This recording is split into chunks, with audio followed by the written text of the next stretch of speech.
Today, I need you to stop wasting your life watching other people. Today, I need you to pull your mind back from comparison, from distraction, from outside noise, and bring it back to your own path. Because every day you spend measuring yourself against everybody else is a day your own life gets weaker in your hands. There will always be people ahead of you.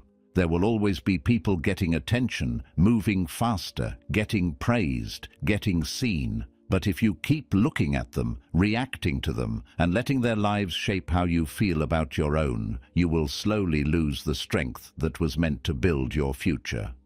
At some point, you have to stop asking how you look next to them and start asking what your life actually needs from you. You have to stop chasing what is loud and get honest about what is real. Because once you know what matters, your focus changes, your standards change, your decisions change. And that is when your life begins to move with more direction, more discipline, and far less noise. One of the fastest ways to lose your power is to keep watching everybody else. It looks small in the beginning. It looks harmless. You check what they are doing. You notice how far they have gone. You see who's getting results, who's getting attention, who seems to be moving faster than you.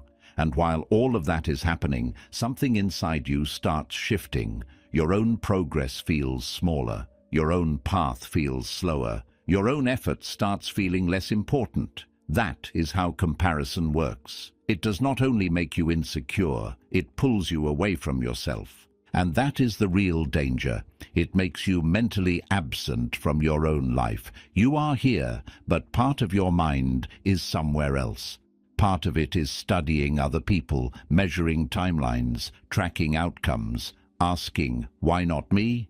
Asking whether you are behind, asking whether you are doing enough. And once the mind gets used to that habit, it becomes very hard to move with force. Because force needs direction, and direction gets weak when attention keeps escaping toward the outside.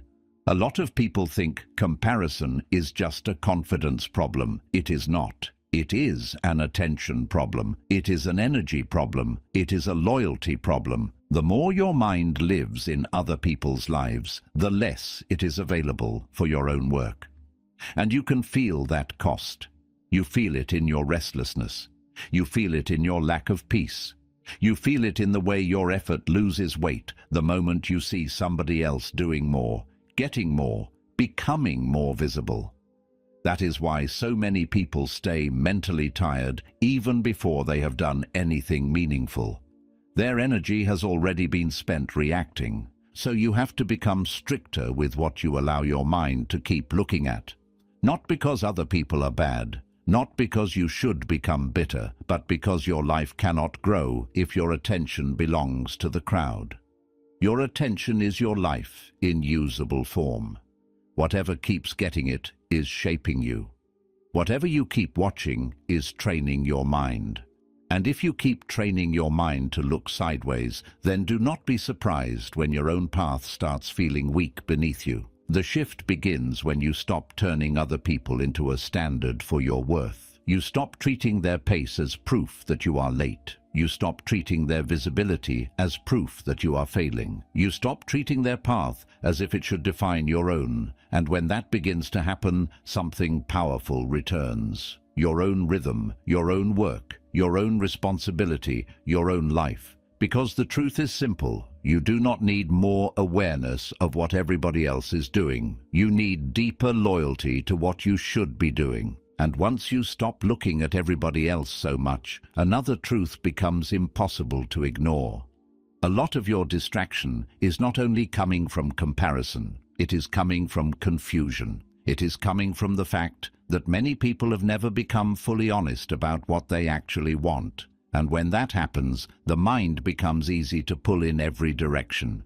Everything starts looking important. Every trend, every opportunity, every opinion, every path that looks impressive from the outside. And that is why so many people stay busy without ever building a life that feels real. So ask yourself a harder question. What do you actually want? Not what sounds good, not what gets approval, not what makes you look serious, successful, ambitious, or admired. What do you truly want from your life? Because until that becomes clear, your attention will stay weak. You will keep borrowing goals from the outside world, then wonder why you cannot stay committed to them. You will keep chasing things that impress your ego but do not hold your spirit together. And after a while, that kind of life starts to drain you. A lot of people are exhausted because they are forcing themselves toward lives they never truly chose. They are following pressure, they are following image, they are following what they were taught to admire. And then they wonder why their discipline keeps collapsing. But discipline is much harder when the goal is false. Consistency becomes fragile when the direction is borrowed. And no person stays strong for long while building a life that does not feel deeply their own. That is why honesty changes everything. The moment you become honest, many things start losing power over you. Some distractions stop looking attractive. Some comparisons stop feeling relevant. Some opinions stop mattering the way they used to.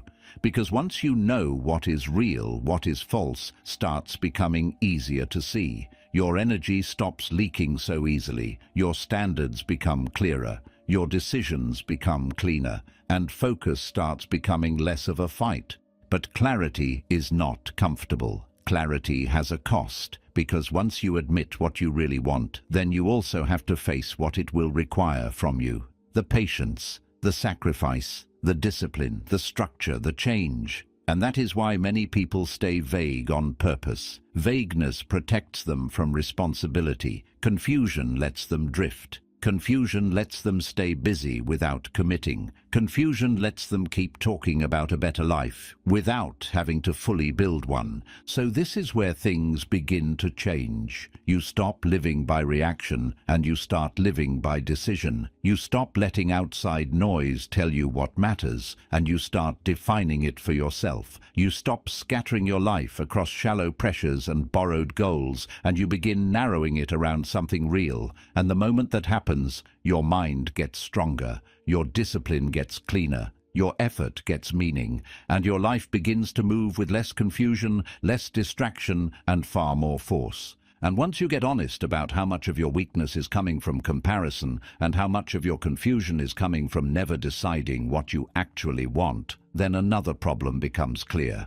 Your mind is too open, too reachable, too easy to enter, too easy to disturb, too easy to pull away from what matters. A lot of people think focus is about trying harder. It is not. Focus is also about protecting the mind from things that never should have been allowed to take root there in the first place. Not everything deserves access to you. Not every opinion deserves your attention. Not every update deserves your energy. Not every piece of news deserves emotional space in your head. Not every conversation deserves to stay with you after it ends. But many people live as if their mind is public property. Everything gets in, everything gets a reaction, everything gets replayed. And then they wonder why they feel mentally crowded, emotionally tired, and unable to stay steady for long. But a mind that is open to everything will never become powerful. It will stay busy, it will stay stimulated, it will stay reactive, but it will not stay strong. This is why removal matters so much. You have to remove what keeps your attention fragmented, remove what keeps your thoughts noisy, remove what trains you to check, react, compare, absorb, and mentally drift all day long. Because whether you notice it or not, your environment is shaping you. Your feed is shaping you. Your habits are shaping you. The things you repeatedly consume are training your mind to move in a certain way. And if you keep training it to chase novelty, to absorb pressure, to respond to everything, then silence will start feeling uncomfortable, depth will start feeling unnatural, and real concentration will start feeling almost impossible. A lot of people do not have a motivation problem. They have a filtration problem. They are trying to build a serious life with a mind that has no gate. Too many voices, too many impressions, too many interruptions, too many emotional hooks, and because they never protect the entrance, they can never protect the direction. Their inner state keeps changing based on what entered last. One day they feel inspired, the next day they feel behind, then they feel uncertain, then pressured, then briefly motivated again, but none of it lasts because none of it is rooted. It is all exposure, not depth. So part of focusing on yourself means becoming harder to enter, not colder, not bitter, just more selective, more conscious, more disciplined about what gets to live in your mind. Because serious people do not let everything in. They know attention is not only about what you look at, it is also about what you allow to stay, what you replay, what you keep feeding, what you keep carrying long after the moment has passed. And if you do not become strict there, your life will keep being shaped by things that never deserved that kind of power over you. And once you begin protecting your mind that way, another illusion starts to break. You begin to see that a lot of the pressure you carry is not even real. It feels real, but it is borrowed. It comes from standards you never truly chose. It comes from timelines that were handed to you. It comes from ways of living that impressed you before you ever examined whether they belonged to your path. And this is where many people quietly lose themselves. They are not only trying to build a life, they are trying to build one that looks acceptable when compared to everybody else. This is exhausting because now you are not just facing your own responsibilities, you are also carrying the pressure of examples that do not belong to you. Somebody else's speed becomes your standard. Somebody else's success becomes your measurement. Somebody else's confidence becomes proof that you are lacking. Somebody else's lifestyle becomes a silent accusation against your own. And once that happens, your life starts feeling smaller, not because it is smaller, but because you are judging it through borrowed eyes. A lot of people are suffering under standards they never consciously agreed to. They feel late because somebody else moved faster. They feel weak because somebody else is louder. They feel lost because somebody else looks certain. But appearances are deceptive, and borrowed measurements are cruel. They make you feel like a failure for not becoming a version of yourself that was never meant to be your destination. They make you feel behind in races that were never yours to run. That is why one of the most important shifts in life is this. You stop asking how you compare and start asking what your life actually requires. You stop using other people as a ruler. You stop treating visibility as value. You stop punishing yourself for not unfolding in somebody else's shape. And when that begins to happen, something inside you starts settling down. Your own rhythm becomes visible again. Your own responsibilities become clearer. Your own work begins to matter more than your position in somebody else's story. This is what it means to return to yourself, not to become passive, not to lower your standards, but to stop living under false measurements, to stop chasing paths that were never built for your nature, your timing, your responsibilities, or your deeper purpose. Because once you break that spell, energy stops leaking in the same way. Envy weakens, pressure softens, discipline becomes more stable, and the mind starts standing on its own feet again. So the question changes. It is no longer, how do I measure up to them? It becomes, what does my path require from me now? That is a much quieter question, but it is a far stronger one. It brings you back to reality, back to your life, back to your effort, back to what can actually be built. And that is where real focus begins. Not when you finally look impressive to others, but when you become fully responsible to yourself. And once you stop letting comparison drain you, stop living in confusion, stop leaving your mind open to everything, and stop measuring your life by standards that were never meant for you, then something deeper has to take over. Vision. Because many people do not fail because they are weak.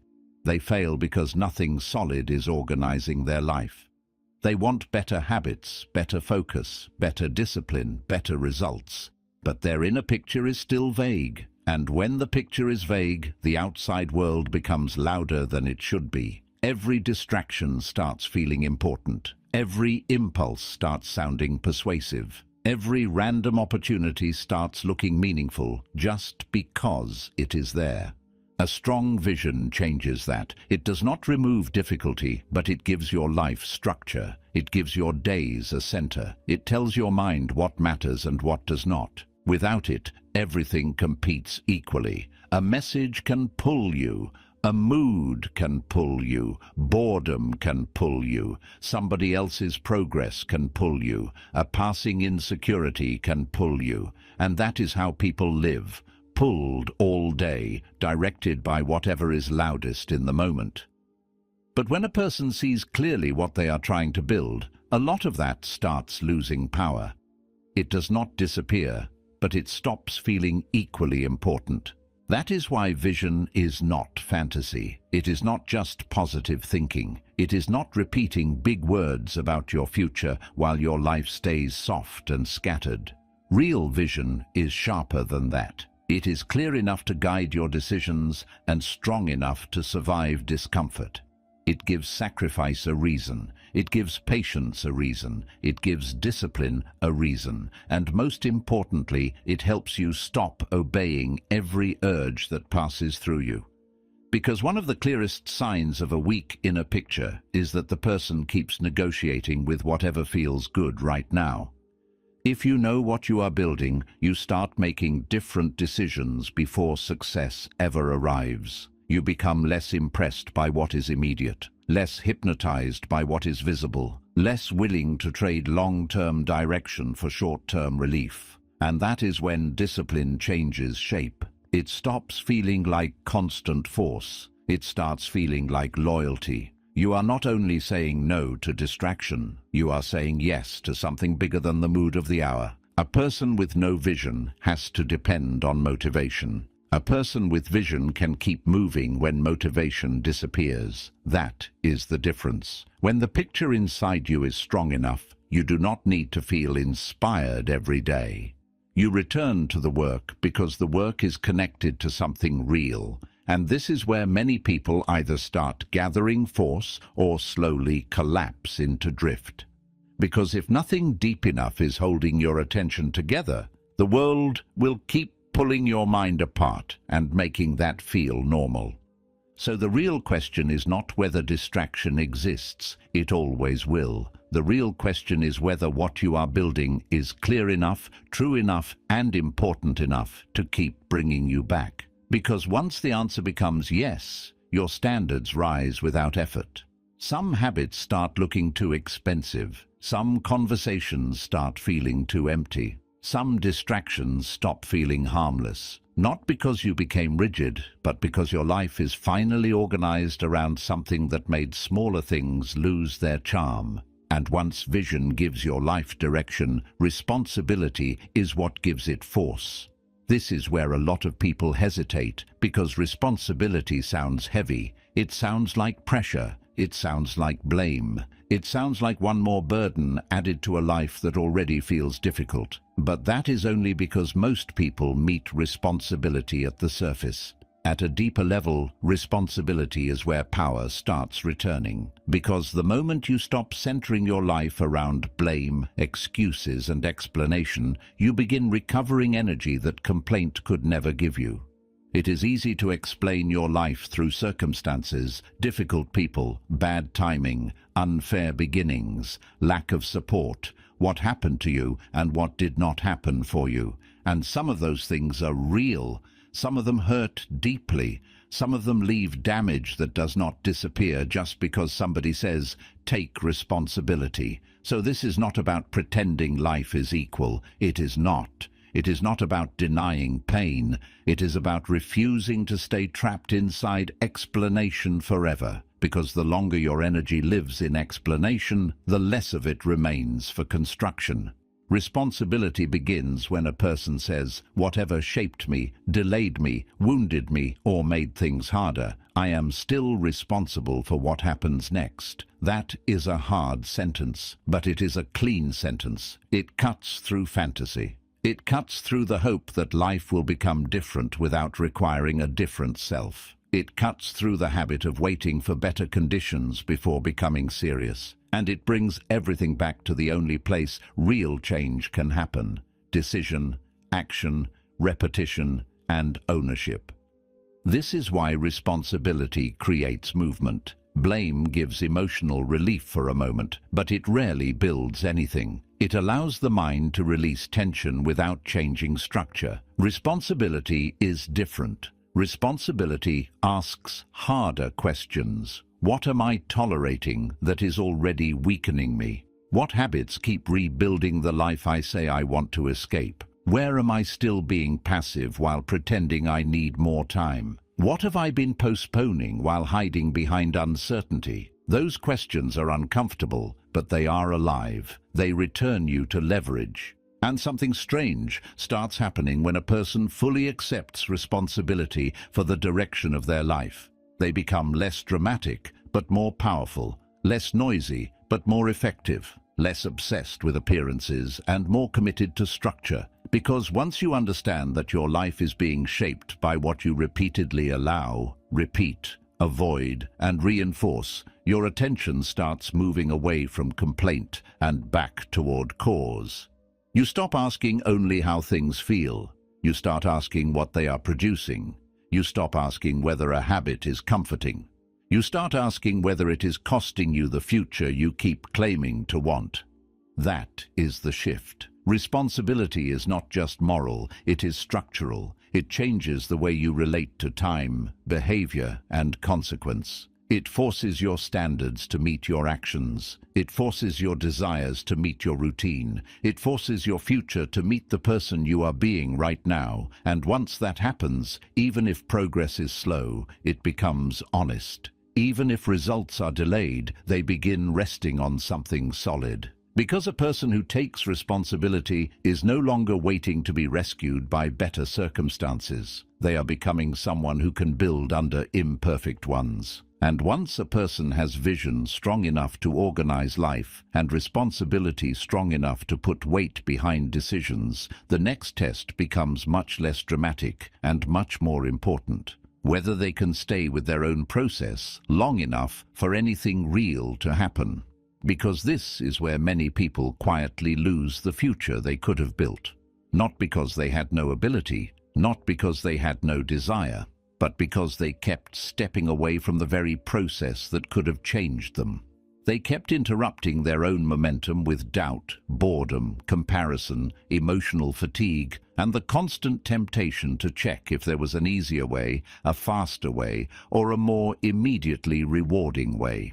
This is one of the hardest truths to accept. A meaningful life is usually built in long stretches that do not look impressive while you are inside them. There are periods where the work feels repetitive, where progress feels invisible, where effort seems to be going out without much coming back yet. And in those seasons, weak minds start panicking. They think nothing is happening because nothing is being applauded. They think they are stuck because growth is not dramatic. They think the process is failing because it is no longer exciting, but that is only because they are still unconsciously depending on visible reward to stay loyal. To stay with your process, you have to stop demanding that every stage of growth feel emotionally satisfying. Some days will feel clear, some will feel heavy, some will feel sharp, some will feel dry. But if you only return to your path when it feels good, then your life will keep being built in fragments. And fragmented effort does not become powerful. A strong life is not built by intensity alone. It is built by continuity, by returning, by staying, by doing what matters even when the emotional reward is missing. This is why loyalty to your process matters more than excitement about your future. Excitement is easy in the beginning. Process is what reveals character. Process is what asks whether you can keep moving without novelty, without constant proof, without immediate validation. And that is where many people break trust with themselves. They promise inwardly, then disappear when the day becomes uncomfortable. They start, then drift. They return, then fade again. And after enough repetition, the damage is no longer just lost progress. The deeper damage is internal. Their own mind stops fully believing them. Their intentions start sounding temporary, even to themselves. That is why staying with your process is such a serious form of self-respect. It means your path will not be abandoned every time emotion changes. It means your future will not be constantly interrupted by your present appetite for comfort. It means what matters to you will not be negotiated away by boredom, doubt, or comparison. And when a person begins to live that way, something powerful starts happening.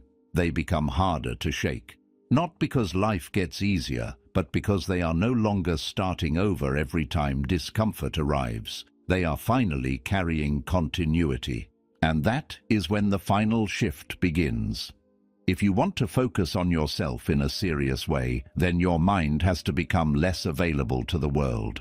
Less available to every opinion, every distraction, every comparison, every emotional hook, every outside demand that has not earned the right to shape your inner life. Because a person can have goals, vision, responsibility, and even discipline, but if the mind remains too open to constant intrusion, then the inner world will stay unstable, and when the inner world is unstable, the life built from it will be unstable too.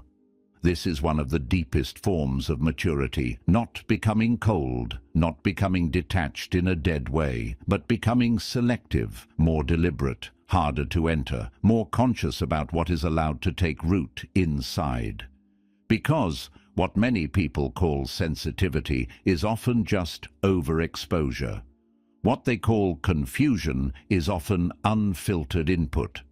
What they call inconsistency is often a mind that has never been taught how to protect its own center. If everything gets in, then eventually everything gets influence. And once that happens, your attention is no longer yours in any serious sense. There comes a point where you have to stop living as if your inner world is public space. It is not. It is the place from which your whole life is built. Your choices come from there. Your standards come from there. Your discipline comes from there. Your resilience comes from there. Your ability to remain calm, think clearly, and stay rooted when noise rises around you comes from there. So if you expose that space carelessly, if you keep handing it over to random opinions, outside pressure, emotional contagion, endless updates, and unnecessary distraction, then you should not be surprised when your life begins to feel mentally crowded and inwardly weak. To make your mind less available is to become more protective of what enters, what stays, and what gets repeated.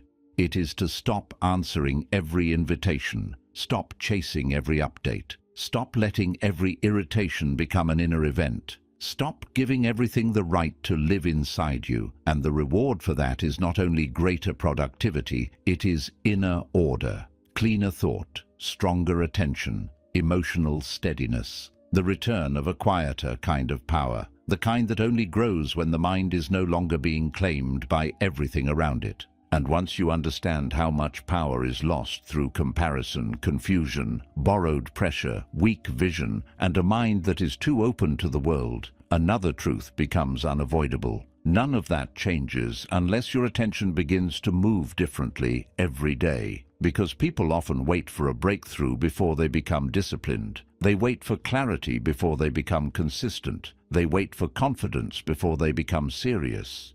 But real change rarely begins that way. It begins when a person starts protecting attention in small daily ways, even before the results are visible, even before the mood improves, even before life starts feeling easier. A lot of people want a stronger life while still living with weak attention. They want depth, but they keep feeding themselves distraction. They want peace, but they keep returning to noise. They want focus, but they keep training the mind to scatter. And that contradiction always has a cost, because attention is not just where you look, it is what you serve, it is what you return to, it is what you keep giving mental permission to shape you. So, if your daily habits are still built around impulse, interruption and reaction, then it should not surprise you that your deeper life keeps feeling unstable. No one builds inner strength with a mind that obeys every urge. This is why discipline is not only about action, it is about what your attention learns to honor. Does it honor comfort or truth? Does it honor noise or direction? Does it honor temporary relief or long-term construction? These questions matter because whatever your attention keeps rewarding, your character will eventually begin serving. If every discomfort sends you back to distraction, then distraction becomes your teacher. If every moment of uncertainty sends you back to comparison, then comparison becomes your teacher. If every moment of boredom sends you back to stimulation, then stimulation becomes your teacher. And slowly, without meaning to, you hand over the authority of your life to habits that were never built to make you stronger. So there comes a point where a person has to become more intentional with what they repeatedly return to. Not in a dramatic, performative way, but in a quiet, daily, serious way. You return to your work. You return to your standards. You return to the habits that keep your mind clean. You return to what strengthens you instead of what merely occupies you. Because real focus is not proven in one moment of inspiration. It is proven in repetition, in the pattern, in what you keep choosing when no one is watching, when nothing is urgent, when there is no applause to carry you. That is where your life is really being decided. And this is where many people begin to see something uncomfortable. Their biggest enemy is not always lack of ability. It is often lack of inner governance. They have talent, insight, potential, even desire. But they still live too close to impulse, too close to distraction, too close to the moods of the hour. And a person who lives that way can look capable for a long time while quietly wasting years. Because without disciplined attention, strength stays theoretical. It never fully enters structure. It never fully enters identity. It never becomes a life. That is why you have to become more ruthless with what repeatedly enters your day, more ruthless with what weakens you, more ruthless with what keeps your mind fragmented. Because your future is not only being built by what you do in major moments, it is being built by what your attention keeps kneeling to in ordinary ones. And once you see that clearly, discipline stops feeling like punishment. It starts feeling like protection. Protection of your time, protection of your energy, protection of your mind, protection of the person you are trying to become. And once a person begins protecting attention in that way, another shift becomes possible. They stop waiting to feel transformed and start living in a way that produces transformation. They stop asking whether they feel ready and start asking whether their habits are aligned. They stop treating discipline like a temporary mood and start treating it like a permanent relationship with reality. Because real growth is rarely emotional at first. It is structural. It begins in routine before it appears in identity. It begins in repetition before it becomes confidence. It begins in the quiet decision to stop living at the mercy of whatever is easiest. This is why so many people stay trapped for years while believing they are only one big breakthrough away. They are waiting for intensity to save them when what they really need is structure. They are waiting for a sudden feeling of certainty when what would actually change them is repeated obedience to what matters. That is the hard truth. A person is not transformed by what they occasionally understand. They are transformed by what they repeatedly practice. And that means your life will not be changed mainly by what you admire, what you agree with, or what briefly moves you.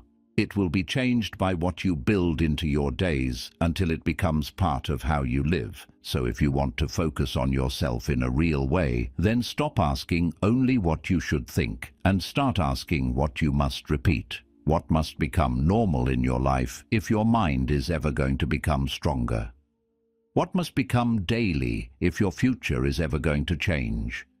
What must be removed, reduced, replaced, or reinforced until the life you keep talking about finally starts becoming visible?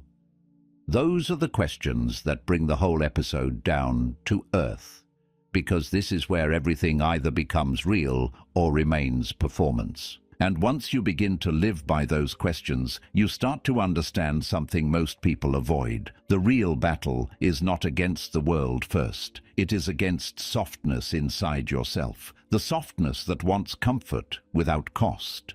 The softness that wants progress without repetition. The softness that wants change without structure. The softness that keeps making promises in clear moments and abandoning them in difficult ones. That softness is expensive. It makes you look alive from the outside while quietly weakening your inner authority. And if it remains untouched, no insight will save you for long. At some point, you have to decide that your life will no longer be led by what is easiest in the moment. You have to stop negotiating with everything that weakens your standards. You have to stop giving endless chances to habits that keep producing the same small life. You have to become harder with what keeps making you smaller. Not harsh in a theatrical way, not self-hating, just serious. Serious enough to stop pretending that the same patterns will somehow produce a different future. Serious enough to understand that comfort can become a trap when it is constantly obeyed. Because the truth is that many people are not broken, they are undisciplined in the places that matter most. They are still too easy to distract, too easy to delay, too easy to soothe, too easy to pull away from what they already know they should be doing. And that is why their life keeps feeling weaker than their potential. The gap is not always talent. The gap is often tolerance. Tolerance for delay, tolerance for inconsistency, tolerance for inner softness, tolerance for a standard of living that keeps protecting the current self while starving the future one. So the shift begins when you stop making peace with what keeps reducing you. You stop protecting habits that are clearly stealing from you. You stop romanticizing your inconsistency. You stop calling it human nature every time you betray what you said mattered. And instead, you begin building a different relationship with yourself, one based on standard, consequence, and self-respect. You begin living in a way that says, what matters to me will no longer be endlessly postponed. What weakens me will no longer be endlessly excused. What I know must change will no longer be kept alive by comfort. And when that kind of seriousness enters a person's life, something powerful begins to happen. Their attention gets cleaner, their choices get sharper, their energy stops leaking so easily. They begin to trust themselves more because they're finally becoming someone whose actions can be believed. And that changes everything. Because a person with inner trust is no longer dragged around in the same way. They become harder to manipulate, harder to distract, harder to break from within. Not because they became perfect, but because they finally stopped building their life around what feels easy and started building it around what is true.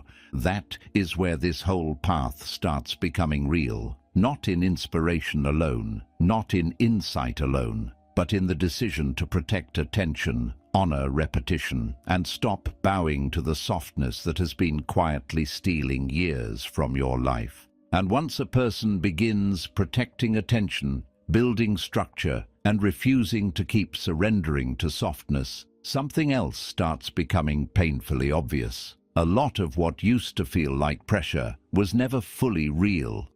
It felt real because it was repeated. It felt real because it was everywhere. It felt real because so many people were chasing the same things, admiring the same things, fearing the same things, and measuring themselves by the same standards. But repetition does not make a standard true, popularity does not make a standard healthy, and noise does not make a standard yours. A great deal of human suffering comes from borrowed pressure. Pressure to be faster, pressure to be more visible, pressure to have more proof, pressure to look more successful, more certain, more socially validated, more externally complete. And the dangerous part is that many people never stop to ask where this pressure came from. They just absorb it, they inherit it, they breathe it in from the world around them until it starts feeling like their own voice. But it is not always their voice. Many times it is simply the world speaking inside them with such repetition that they mistake it for truth. This is why people can feel anxious even while moving in the right direction. They can feel behind even while growing. They can feel small even while building something meaningful. Not because their path is wrong, but because they are still evaluating it through borrowed measurements. They are still asking whether their life looks acceptable through the eyes of people who were never meant to define it. And that is one of the cruelest psychological traps a person can fall into.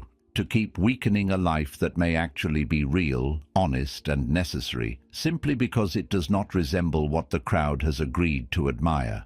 A borrowed standard will always distort your relationship with yourself. It will make you call yourself late when your timing may be appropriate. It will make you call yourself weak when your temperament may simply be different.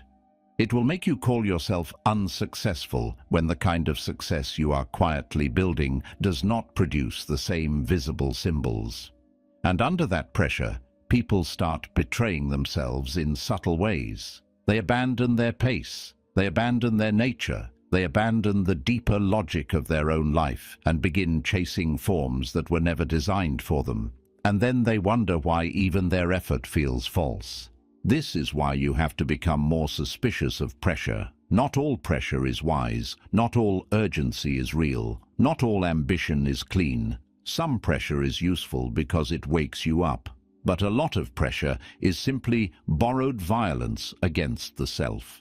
It comes from trying to fit your life into an image that was never built around your deeper needs, your responsibilities, your calling, or your temperament. And when a person lives under that kind of pressure for too long, they stop asking what is true and start asking what is acceptable.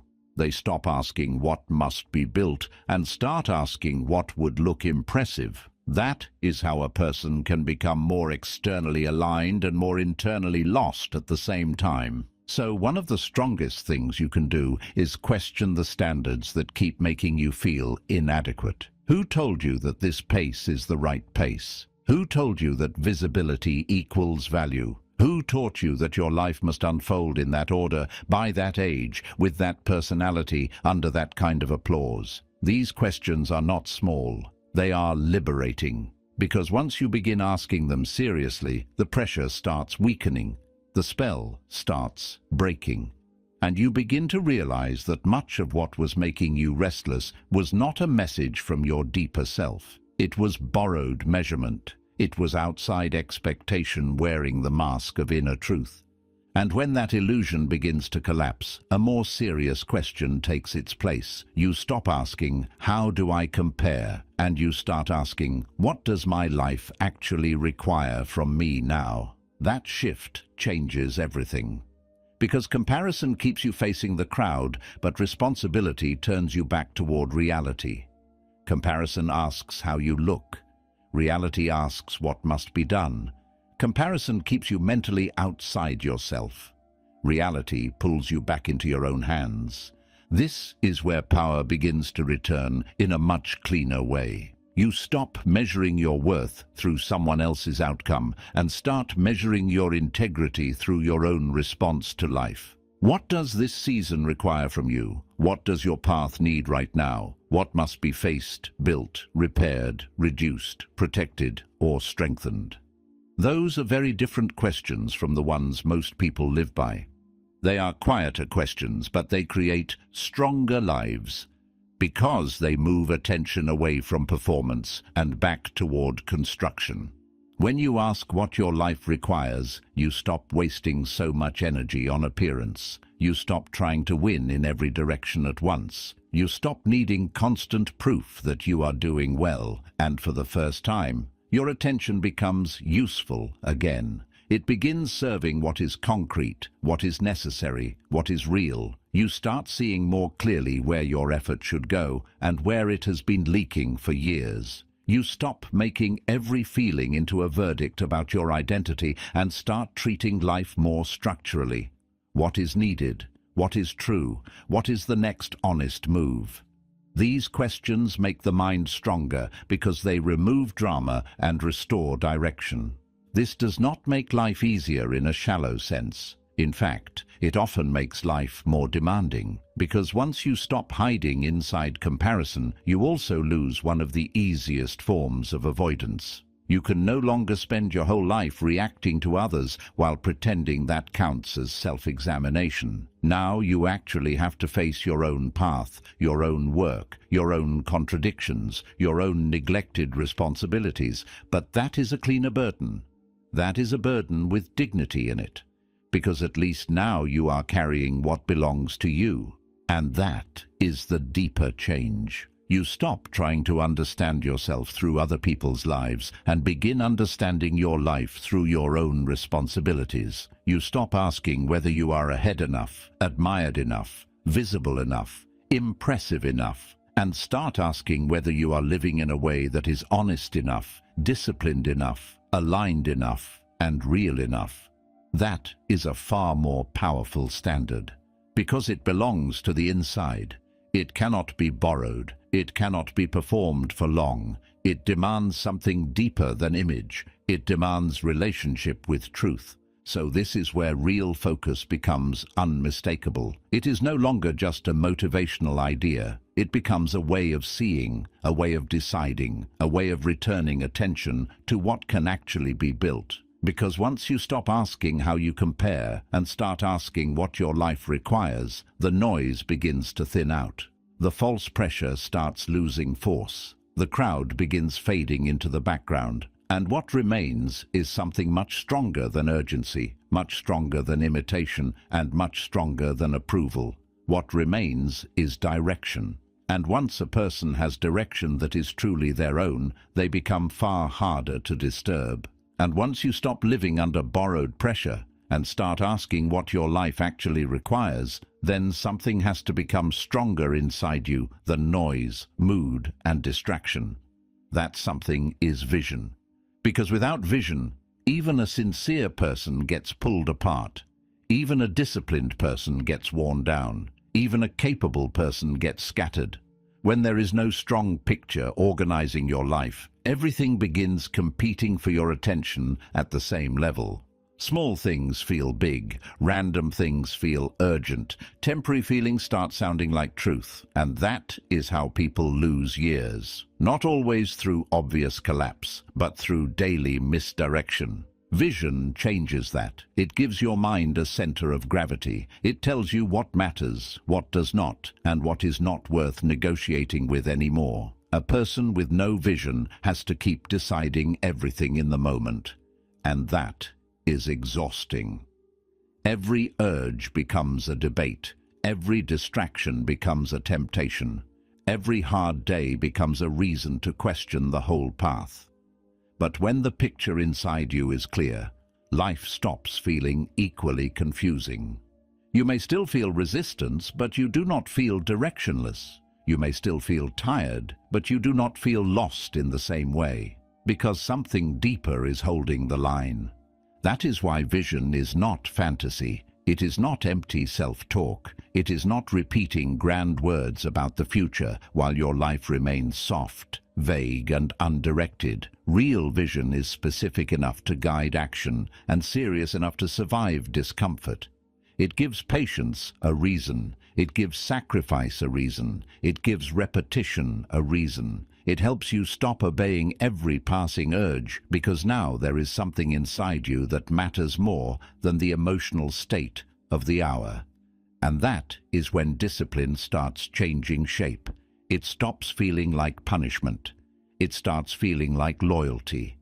If you know what you are building, many things begin losing their power over you, not because they disappear, but because they become smaller in proportion to what you are carrying. Some distractions stop looking attractive. Some conversations stop feeling worth the energy. Some habits start looking too expensive. Some forms of relief stop feeling innocent. And all of that happens because vision creates hierarchy. It teaches your mind that not everything deserves equal weight. It pulls your attention out of chaos and starts training it to serve something central. A person with weak vision has to rely on motivation. A person with strong vision can move even when motivation is gone. That is the difference, because motivation rises and falls with mood, but vision can outlast mood. Vision can hold you steady when the work becomes repetitive, when the results are delayed, when the outside world is louder than usual, and when part of you wants to drift. That is where its real power shows. Not when you feel inspired, but when you do not, and still return to what matters. So the real question is not whether your life contains distraction. It always will. The real question is whether your vision is strong enough to keep bringing you back, strong enough to reorder your day, strong enough to make noise look like noise again, strong enough to help you see that some of what used to control you was only powerful because nothing greater was standing against it inside you. And once a person begins living from that kind of inner picture, attention gets cleaner, standards get stronger, discipline becomes less theatrical and more stable. Life starts gathering force because it is finally being organized from the inside. And once vision gives your life a center, responsibility is what gives that center weight. Because a clear mind without responsibility still remains a kind of wish. A person may know what matters, know what must change, know what is weakening them, know what their life requires, and still stay stuck if they refuse to fully own the direction of their life. This is where responsibility becomes so important. It turns clarity into movement. It turns awareness into structure. It takes what is true inwardly and forces it to become real outwardly. Most people resist responsibility because they hear it as blame. They hear it as condemnation. They hear it as one more burden on top of pain they are already carrying. But deeper responsibility is not about self-attack. It is about leverage. It is about refusing to keep living as if your future belongs to your circumstances more than it belongs to your choices. Yes, circumstances matter. Yes, some people are wounded in ways that are real. Yes, not all starting points are equal. But even then, a hard truth remains. If your energy stays trapped in explanation, it cannot fully move into construction, and nothing meaningful gets built from permanent explanation. Responsibility begins when a person says, whatever shaped me, whatever delayed me, whatever made this harder than it should have been, I am still responsible for what happens next. That is not a soft sentence, but it is a clean one. It removes fantasy. It removes the hope that life will change while the self remains largely untouched. It removes the hidden waiting for better timing, better feelings, better confidence, better conditions. And it puts everything back where change actually happens, in decision, in action, in repetition, in what you choose to reinforce every day. This is why responsibility is where power returns. Blame can give emotional relief for a moment, but it rarely gives direction. It discharges pain without rebuilding structure. Responsibility is different. It asks harder questions, but they are living questions. What am I still allowing that is weakening me? What habits keep rebuilding the life I say I no longer want? Where am I still passive while pretending I need more time? What have I been postponing under the language of confusion, doubt, or readiness? Those questions are uncomfortable, but they return you to the only place where real leverage exists, your own participation in what your life is becoming. And once a person truly accepts responsibility, something changes in the tone of their life. They become less dramatic, but stronger, less interested in appearance, but more serious about structure, less obsessed with how things feel in the moment, and more attentive to what their actions are producing over time. Because responsibility forces your standards to meet your behavior. It forces your desires to meet your routine. It forces your future to meet the person you are being now. And even if progress stays slow for a while, it becomes honest progress. It begins resting on something solid instead of something performative.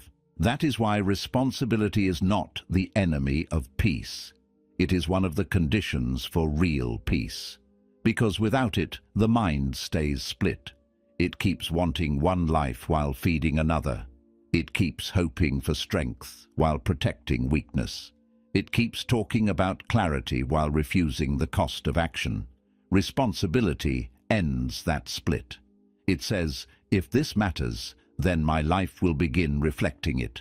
If this path is real, then my habits will have to honor it. If this future is serious, then I can no longer live as if my choices are separate from it. And that is the shift. Not from hardship to ease, but from drift to direction, from excuse to ownership, from wishing to building. And when all of this begins to come together, when you stop living in comparison, stop obeying borrowed pressure, stop scattering your attention, stop negotiating with softness, and start building from vision and responsibility, then the final shift becomes clear. Your life changes when your mind stops belonging to the world. That is the deeper battle. Not just whether you work harder, think better, or want more, but whether your inner world is still being claimed by everything around you. Because if your mind is available to every distraction, every opinion, every emotional hook, every outside demand, every passing insecurity, then no amount of ambition will save you. Your energy will keep leaking before it ever becomes force. This is where seriousness enters. You begin treating your mind as something that must be protected, not endlessly exposed. You stop giving everything the right to enter you. You stop answering every invitation. You stop letting every irritation become an inner event. You stop allowing every outside signal to decide what deserves your emotional energy. And that changes more than productivity. It changes the quality of your whole life. Thought becomes cleaner. Emotion becomes steadier. Attention becomes deeper. You stop feeling so internally crowded all the time. You stop feeling mentally owned by noise. A person becomes stronger when their mind is no longer easy to enter. Not because they became cold, not because they stopped caring, but because they finally understood that inner life is not public space. It is the place from which choices are made, habits are reinforced, standards are protected, and the future is built. So if that space is constantly being invaded by comparison, reaction, overstimulation, borrowed standards, and unnecessary pressure, then of course life begins to feel weak from the inside.